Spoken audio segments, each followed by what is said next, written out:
Jill, a very bad situation.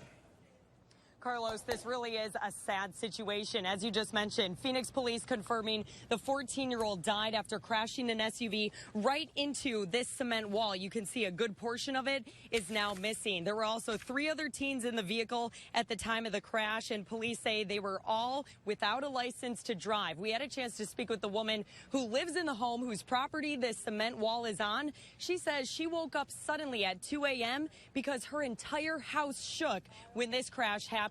Police tell us they initially caught up with this SUV just a few streets away from here because officers noticed that it was driving without its lights on. But as soon as the officers pulled up behind it and turned their lights on, they say that's when the SUV sped off into this neighborhood. For a short time, officers actually lost sight of the vehicle, didn't see it again until they started to hear tires screeching and see dust flying. And of course, that's when they came around the corner and found the vehicle slammed into the side of this wall. We're told the driver was stuck behind the wheel, but then he was taken to the hospital with critical injuries and then pronounced dead while he was at the hospital as a result of those injuries. The other teens in the vehicle took off running, but just a short ways from here, police say they caught up with a 14-year-old who was then taken into custody for leaving the crime scene, and then a 13-year-old who also took off made it all the way to his house, but then his parents noticed that he had several facial injuries. They took him to the hospital, and it was those same parents